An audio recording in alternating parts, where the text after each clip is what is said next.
Hey, it's DBJ, and we're going to do another worst GM ever. This one is the novelist, the railroader. Um, I am far too guilty of this one. And the novelist, and I'm putting the novelist and the railroader together um, simply because this person is very creative, creates a setting that's wonderful. It's got, deep rules. Has so many notes on their self-made setting that you almost have to read a whole nother source book that they've created for the rules of the game. And they've created a plot, and they describe the plot to you. It's awesome. Could even be an established setting. Hey, I want to play Star Wars, use Star Trek, or Lord of the Rings.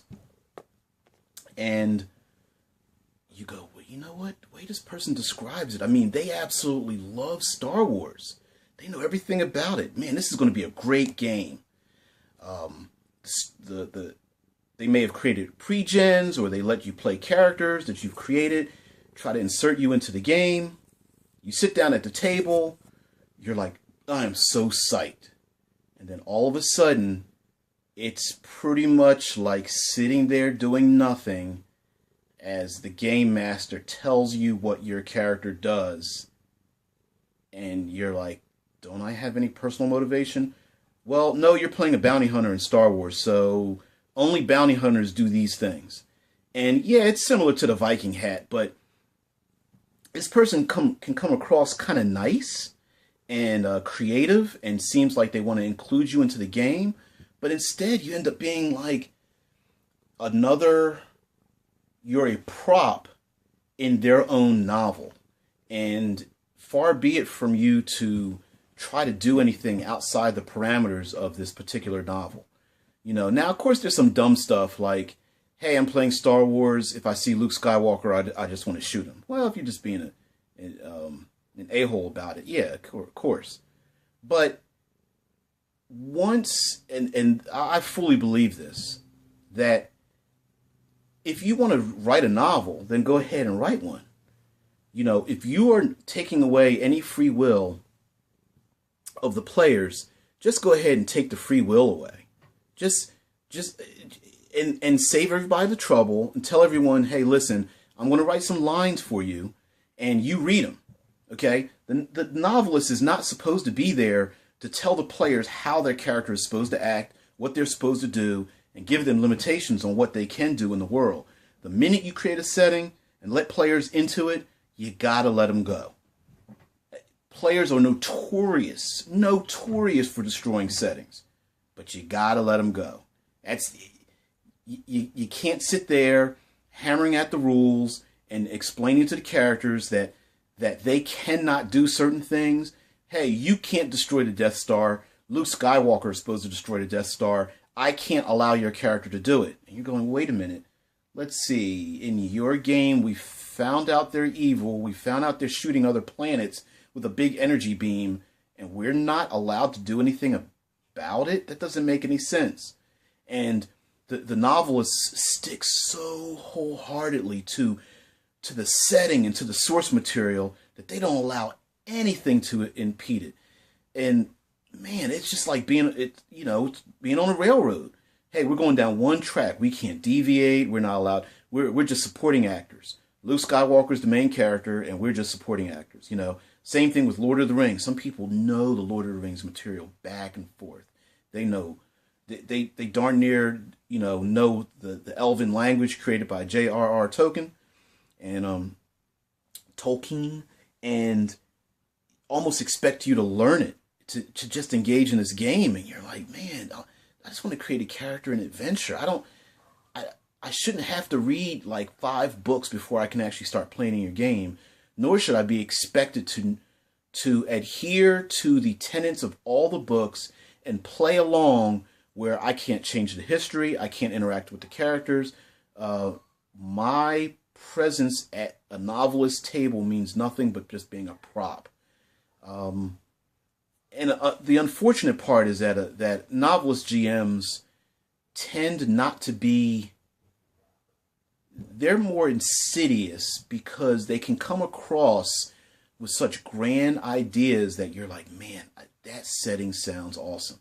I've never played in Doctor Who, the Doctor Who world. I haven't seen all the shows and episodes, but I would love to play in it. And the minute you get in it, now all of a sudden, you're just second fiddle to every other NPC in the game, which it's going to bring me up to another worst GM idea. But, you know, novelists out there, and like I said, I'm guilty of being one of them because I create a lot of videos, and I try to be almost like a friggin' daily show with so many ideas in my head, and I try to get them out, and I try not to edit myself too much. Just like I write a couple of notes down and then just start speaking off the cuff. And I know that there are times when where I've come up with ideas and I'm going, man, this would be awesome. And in my mind, I'm thinking like, wow, you know, wouldn't it be cool if the characters trapped the dragon in the cave and then snuck around and stole the and so I'm almost meditating what the players are going to do. So then I start making my adventure. And I'm going, okay, there's the dragon, and the only way to defeat the dragon is if they trap him in the cave. And then all the players come up with their characters, and they go, okay, I go, hey, here's what's going to happen. And they go, well, we love the storyline. We're going to try to negotiate with the dragon. And I'm like, negotiate? Negotiate? That's not what I had in mind. Well, you can't negotiate. They go, okay, well, we want to trick the dragon and get him to come out the cave. And I'm going, man, that's not my story. I don't want them tricking the dragon. You can't trick the dragon, okay? It's just not going to go, it's not going to work. He just can't be tricked.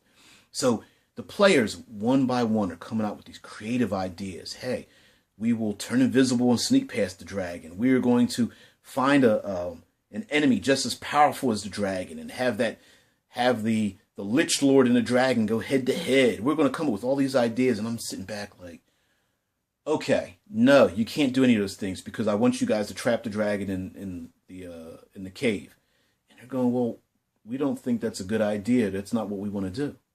You know, players are like, well, that's not what we had in mind, and that's not even in our capabilities to trap a dragon.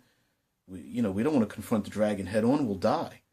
And in my head, I basically set it up the same way. Like, hey, you're going to confront the dragon, and when you run, you just trap the dragon in the cave. And if I don't allow my players to be creative, man, that just sucks. Saps the life out of the game. And then instead of your players coming up with creative ideas, they will fall back on the rules and the resources that are in the game. And so therefore, you're going to get your min-max characters. You're going to get your power gamers. You're going to get your rules lawyers. You're going to say, well, hell, the only way I can break this GM's got me on railroads. The only way I can break it is by using and finding loopholes in the rules. You know, the only way I can get past this guy is to min-max my character because he wants me to confront all the bad guys. I'm trying to come up with creative ways to get around them, and so I got to min-max my character to survive. You know, novelists out there, you railroaders, you know, please, you got to stop it. Ooh, right in the face. You got to stop it because you're crushing creativity, and your players will stop coming up with ideas, and they will run down the same railroad tracks that you are.